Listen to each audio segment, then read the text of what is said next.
a gente traz a participação do Yuri Costa, eu vou entrando aqui no nosso Facebook para saber quem é que já está ligadinho aqui com a gente.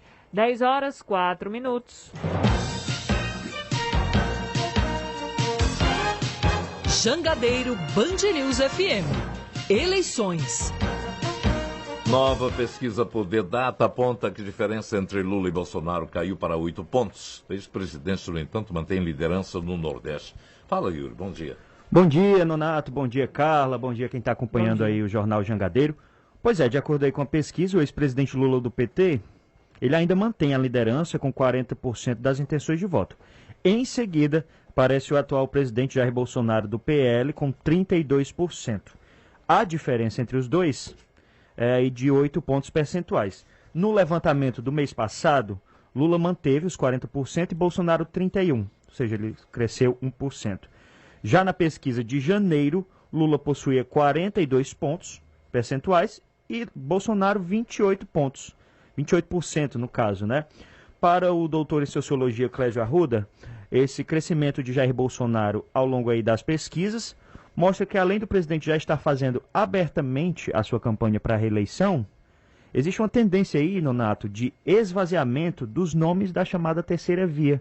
É um ponto que a gente sempre vinha batendo aqui, inclusive teve debate, né, se os nomes da terceira via iriam decolar. De acordo com o professor, não vai ter mais essa chamada terceira via, não dá mais tempo, né? A gente lembra que, olha, terceiro colocado, Ciro Gomes do PDT, na verdade o Ciro Gomes do PDT e o Sérgio Moro do Podemos, eles estão tecnicamente empatados no terceiro lugar com 7% e 6%. Eles estão aí dentro da margem de erro, que é de 2 pontos percentuais. Quer dizer, todo o mandato dele foi em cima do palanque, trabalhando para sempre dar o grupo que o elegeu, né, pelo menos uma boa parte dele, né. Ele passa a fazer isso mais intensamente, né. Agora, o movimento maior é bem mais de uma consolidação de uma tendência, né. Até então, né, a gente vinha aí do segundo semestre do ano passado até agora a virada do ano, na expectativa de que aparecesse um candidato também com a viabilidade que não fosse nem Lula nem Bolsonaro, né. E pelo que aponta essa última pesquisa, não vai mais aparecer, né. O tempo está muito curto, né. Os nomes são esses que estão postos. Então observa que fora o Lula e Bolsonaro, os outros candidatos não chegam a atingir 10%, né. Estão todos com um dígito na faixa, só vingando Ciro Gomes e o Sérgio Moro estão empatados com 7%. Os demais, então, no patamar muito menor ainda.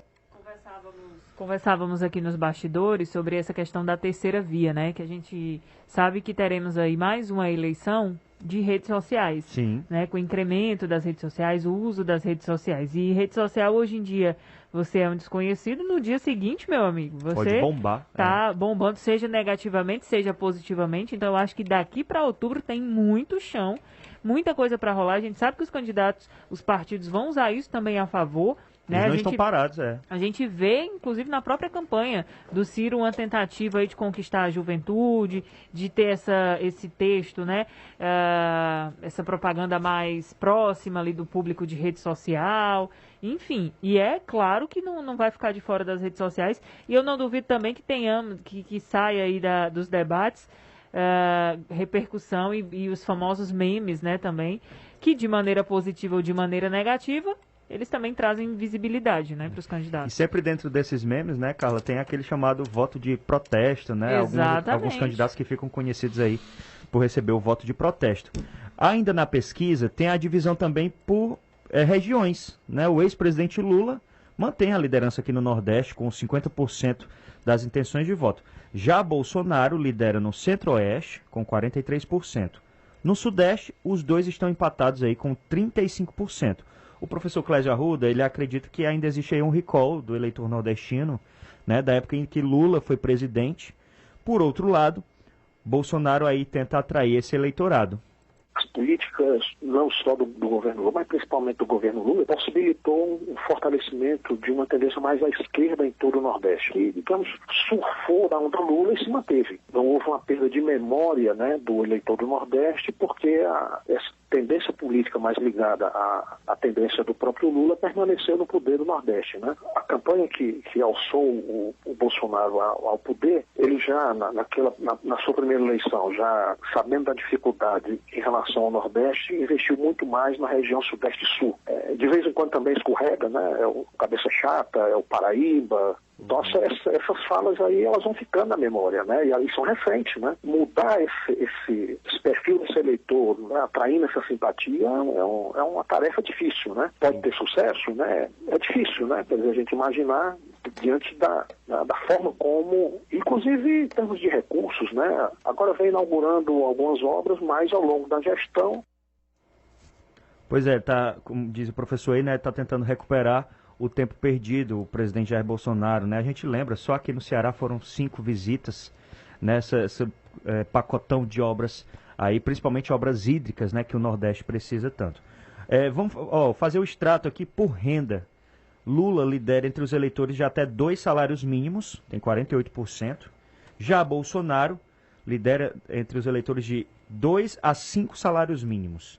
Em relação à escolaridade, Lula lidera entre os eleitores de ensino fundamental e médio, 41%, e empata com Bolsonaro entre os eleitores com ensino superior, aí 34%. Lembrando, mais uma vez, que a pesquisa tem margem de erro aí de 2 pontos percentuais. E aí, se a gente coloca esses 2 pontos percentuais também nesses públicos, né, Yuri, de 2 salários mínimos ou em relação à escolaridade, também fica com a diferença média aí de 8%, né? Justamente.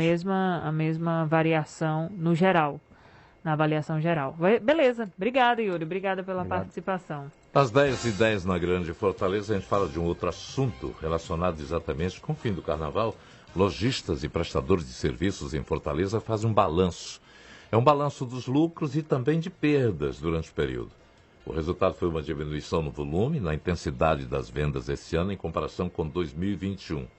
Uma das causas apontadas foi a redução em 33% no valor do auxílio emergencial entre os anos que 2020 e 2022. Elisviana traz mais detalhes do cenário comercial durante o período carnavalesco. Confira. Além de arrefecer a animação de foliões, o segundo ano consecutivo sem festas de carnaval parece ter desacelerado o ritmo das vendas no comércio de Fortaleza, mesmo com a abertura de lojas e prestadoras de serviço na capital cearense, como revela o presidente do Sindilojas, o Sindicato do Comércio Varejista e Lojista de Fortaleza, Cid Alves. Infelizmente,